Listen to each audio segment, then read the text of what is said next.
दो बैलों की कथा पाठ के कुछ महत्वपूर्ण प्रश्न उत्तर समझाने जा रही हूँ। पहला प्रश्न है कि कांजी हॉर्स में पशुओं की हाजिरी क्यों ली जाती है।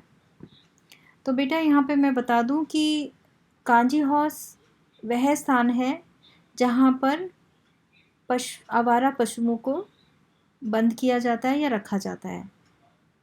तो वहाँ का जो रखवाला है या करता धरता है वो रोज़ पशुओं की हाजिरी लेता है। जैसे कक्षा के अंदर रोज़ अटेंडेंस ली जाती है, इसी तरह वहाँ पर पशुओं की हाजिरी ली जाती है कि कौन सा कोई पशु मर तो नहीं गया या भाग तो नहीं गया, इसलिए वहाँ पे रोज़ पशुओं की हाजिरी ली जाती है कांजी हाउस में। दूसरा प्रश्न है, छोटी बच्ची को बैलों के प्रति प्रेम क्यों मढ़ाया।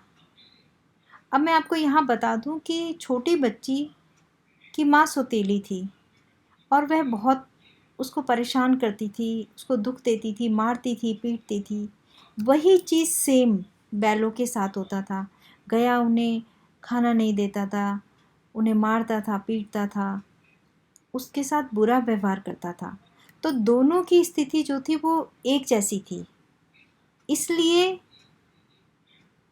बच्ची का बैलों के प्रति और बैलों का बच्ची के प्रति एक आत्मीयता का संबंध हो गया, आत्मा से दोनों का संबंध हो गया। यानी दोनों की स्थिति एक होने के कारण दोनों के बैलों के अंदर और लड़की के अंदर एक दूसरे के प्रति प्रेम था।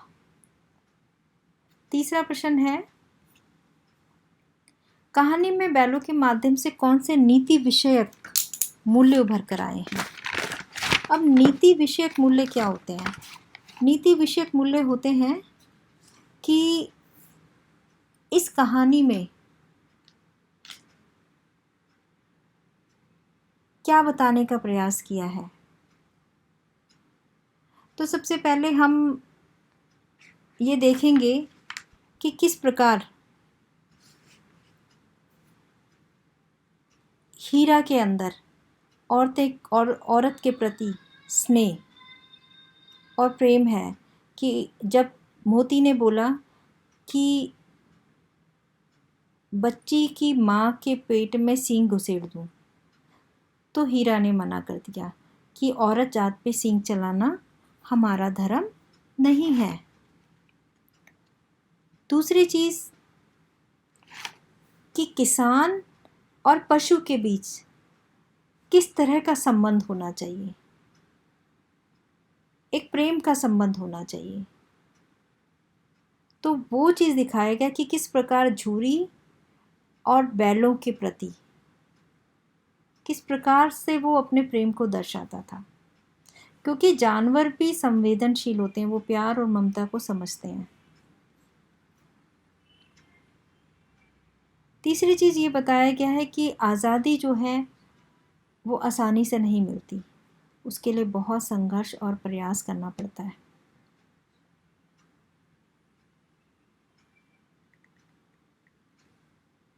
समाज के सुखी संपन्न लोगों को भी आज़ादी की लड़ाई में योगदान देना चाहिए। और एक चीज़ और बताया गया है कि सरल और सीधा होना आज के युग में मूर्खता है, पाप है, क्योंकि बहुत सीधे इंसान को मूर्ख और गधा कहा जाता है। अगला प्रश्न है, प्रस्तुत कहानी में प्रेमचंद ने गधे की किन स्वभावगत विशेषताओं के आधार पर उसके प्रति रूढ़ अर्थ मूर्ख प्रयोग न करके किस नए अर्थ की ओर संकेत किया है। तो मैं आपको बता दूं कि मुंशी प्रेमचंद ने गधे को एक बुद्धिमान प्राणी माना है, लेकिन लोग उसे बुद्धिहीन प्राणी कहते हैं। यदि किसी को मूर्ख कहना चाहते हैं तो लोग उसे गधा कह देते हैं। लेखक ने इसे सही नहीं माना और कहा है कि गधा जो है उसका सीधापन, उसकी सहनशीलता एक संत के महत्व के बराबर है, क्योंकि गाय भी सीधी मानी जाती है, बैल भी सीधा माना जाता है, कुत्ता भी सीधा माना जाता है, लेकिन कभी कभी तो वो भी क्रोध कर देता है। लेकिन गधे को ऐसा करते कभी नहीं देखा है। उसके गुण बिल्कुल ऋषि मुनियों की तरह हैं। जैसे ऋषि मुनि हर स्थिति में आप एक समान रहते हैं, चाहे उन्हें कोई गाली दे, उन्हें बुरा कहे, उन्हें कैसे खाना दे नहीं दे, अच्छा वक्त आए बुरा वक्त आए, वो हमेशा एक समान रहते हैं। इसी प्रकार गधा भी है, हमेशा हर स्थिति में एक जैसा रहता है। नेक्स्ट प्रश्न है, किन घटनाओं से पता चलता है कि हीरा और मोती में गहरी दोस्ती थी? तो बहुत सारी घटनाएं ही हैं, तो हम नंबर वारी से बताएंगे। पहली घटना थी कि दोनों एक साथ गाड़ी में जोते जाते थे और हाँ, कोशिश यही रहती थी कि अधिक से अधिक बार साथी के कंधे पे ना पड़े, वह अपने कंधे पे लेने की कोशिश करता। दूसरी घटना ये थी कि जब गया ने हीरा की नाक पर डंडा मारा तो मोती से सहा नहीं गया। वह हल रस्सी जुआ जोत लेकर सब भाग खड़ा हुआ। उससे हीरा का कष्ट देखा नहीं गया। तीसरी घटना थी कि जब मटर के खेत में दोनों मटर खा रहे थे और सींग मिला मिला के दोनों खेल रहे थे, तो अचानक से मोती को लगा कि हीरा क्रोध में आ गया है, तो वह पीछे हट गया, क्योंकि उसने दोस्ती को दुश्मनी में बदलने से रोक दिया। वो पहचान गया कि समय हीरा गुस्से में है, तो यहाँ चुप रहना ही ठीक है। चौथी घटना था कि जब उसके सामने वो सांड आया तो दोनों ने मिलकर उस सांड से मुकाबला करने का प्रयास किया ताकि दोनों की जान बच जाए। पांचवी घटना थी कि जब मोती मटर के खेत में पकड़ा गया तो हीरा उसे अकेला छोड़कर भागा नहीं, इसलिए वो दोनों ही को पकड़कर कांजी हाउस में उस रखवाले ने उन्हें बंद कर दिया। छठी घटना थी कि कांजी हाउस में हीरा ने दीवार तो तोड़ डाली, उसे रस्सियों से बांध दिया गया, पर मोती ने उसका साथ नहीं छोड़ा।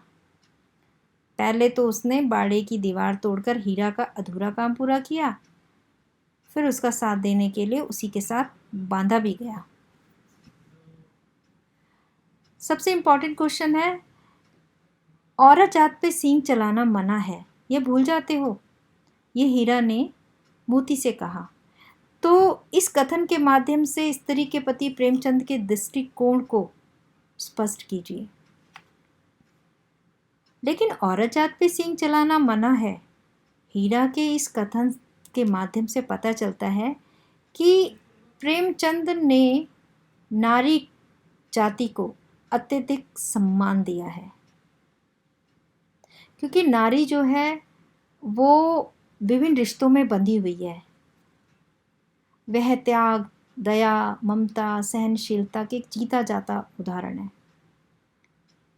विपरीत परिस्थितियों में भी यदि नारी में क्रोध जैसे भाव आ भी जाते हैं तो उसकी गरिमा कभी कम नहीं होती, उसके सम्मान में कमी नहीं आनी चाहिए। लेखक महिलाओं के प्रति बहुत सम्मान रखता है। जब पशु नारी जाति का सम्मान कर सकते हैं तो हम इंसान क्यों नहीं कर सकते? इसीलिए यहाँ पर ये बात पशु के माध्यम से लेखक ने प्रस्तुत किया है। नेक्स्ट क्वेश्चन है, किसान जीवन वाले समाज में पशु और मनुष्य के आपसी संबंधों को किस तरह से व्यक्त किया गया है? तो जैसा कि हम जानते हैं कि हमारा देश जो है वो कृषि प्रधान देश है और पशुओं को यहाँ पे पशुधन कहा जाता है। किसान पशुओं को घर के सदस्य की भांति ही प्रेम करते थे उस समय। पशु अपने स्वामी के लिए जी जान से मेहनत करते। झूरी हीरा और मोती को बच्चों की तरह स्नेह करता था, बहुत प्रेम करता था। कभी उसने भूल से भी उन्हें नहीं छुआ। उसने अपने बैलों के सुंदर सुंदर नाम रखे, हीरा और मोती। वह उन्हें अपनी आंखों से कभी दूर नहीं रखता। जब मोती और हीरा उसके ससुराल से वापस आके थान पे खड़े थे तो उसका हृदय खुशी से भर गया। तो यहाँ पे पशुओं के साथ मानवीय व्यवहार दिखाया गया है, क्योंकि पशु भी संवेदनशील होते हैं, वो भी प्यार, दुलार, ममता को समझते हैं। नेक्स्ट क्वेश्चन है, इतना तो हो ही गया कि 9-10 प्राणियों की जान बच गई, वे सब तो आशीर्वाद देंगे। मोती के इस कथन के आलोक में उसकी विशेषताएं बताइए। जैसे कि हम जानते हैं कि मोती जो है वो गर्म विचार का था, गुस्से वाला, लेकिन परोपकारी स्वभाव का भी था। वो उसके मन में परोपकार की भावना कूट कूट कर भरी थी, क्योंकि उसने बाड़े की कच्ची दीवार को तोड़कर 9-10 प्राणियों को भगाया ताकि उनकी जान बच जाए। मोती सच्चा मित्र भी है। वह कांजी हाउस में हीरा को अकेले छोड़कर नहीं भगा। वह आशावादी भी है, क्योंकि उसने ये कहा कि मुझे भगवान पर पूरा भरोसा है कि भगवान हमारी जान अवश्य बचाएंगे। यहाँ 9वां क्वेश्चन है, आशय स्पष्ट कीजिए। अवश्य ही उनमें कोई ऐसी गुप्त शक्ति थी जिससे जीवों में श्रेष्ठता का दावा करने वाला मनुष्य वंचित है। हीरा और मोती बिना कोई वचन कहे एक दूसरे की मन की बात समझ जाते थे। प्राय वे एक दूसरे से स्नेह की बातें सोचते थे। यद्यपि मनुष्य स्वयं को सब प्राणियों से श्रेष्ठ मानता है, किंतु उनमें यह शक्ति नहीं थी। वो बोलते नहीं थे दोनों, लेकिन फिर भी वो एक दूसरे के मन की बात समझ जाते। तो ऐसी कोई ना कोई गुप्त शक्ति तो जरूर थी, जो जीवों में मनुष्य से भी ज़्यादा वो जीव जो थे वो श्रेष्ठ थे, जो मनुष्य भी वंचित है इस श्रेष्ठता से, क्योंकि मनुष्य जो है वो एक दूसरे के दुख को नहीं समझ पाता, लेकिन वो बोलते नहीं थे, लेकिन वो एक दूसरे की भाषा, एक दूसरे के मन की बात को वो समझ जाते थे।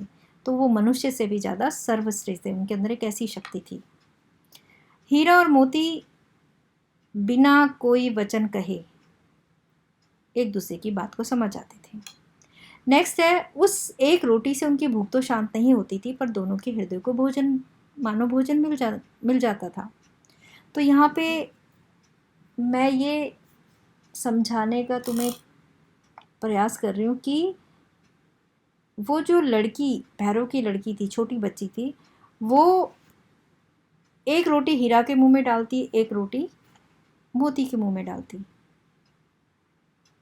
इससे उनकी भूख तो शांत नहीं होती थी, लेकिन वो जो प्रेम था, वो प्रेम से जो रोटी खिलाती थी, तो ऐसा लगता था जैसे उनकी आत्मा तृप्त हो गई हो। उनको शक्ति, अंदर से एक शक्ति का अनुभव होता, इसलिए वो उसके हाथ से वो एक रोटी खाकर उनका हृदय प्रेम से भर जाता।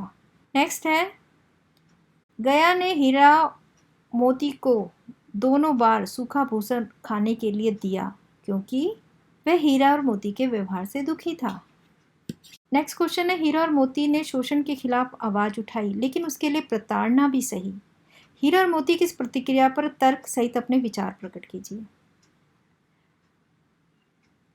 जैसा कि हम सब जानते हैं कि ये जो पाठ है उसमें ये बताया गया है कि हमारा देश उस समय गुलाम था, अंग्रेज हम पे शासन करते थे और हमारा शोषण भी हुआ अंग्रेजों के द्वारा, लेकिन हम भारतीयों ने हार नहीं मानी, हमारे देशभक्तों ने हार नहीं मानी, उस शोषण के खिलाफ आवाज़ उठाई, बहुत प्रताड़ना सही, बहुत कष्ट सहे, बहुत अत्याचार सहे, लेकिन आखिर में अंग्रेजों को भारत छोड़कर भागना ही पड़ा। तो आज़ादी सहजता से नहीं मिलती, आसानी से नहीं मिलती, उसके लिए संघर्ष करना पड़ता है, निरंतर प्रयास करना पड़ता है। उसी प्रकार हीरा और मोती ने भी शोषण के विरुद्ध आवाज़ उठाई। छुरी के साले ने उनके साथ बुरा व्यवहार किया, उस पर अत्याचार किया, हीरा और मोती पर। उन्हें सूखा भोजन दिया, डंडे बरसाए। कांजी हाउस में भी दोनों ने विरोध किया, चाहे वो बंधन में बंधे रहे, लेकिन फिर भी उन्होंने शोषण के खिलाफ आवाज़ उठाई। तो हम ये कह सकते हैं कि अगर कोई प्रतिक्रिया ना करे, शोषण के विरुद्ध आवाज़ ना उठाए, तो उन्हें गुलामी सहनी पड़ेगी। आशा है आपको अच्छी तरह से समझ में आ गए होंगे। धन्यवाद।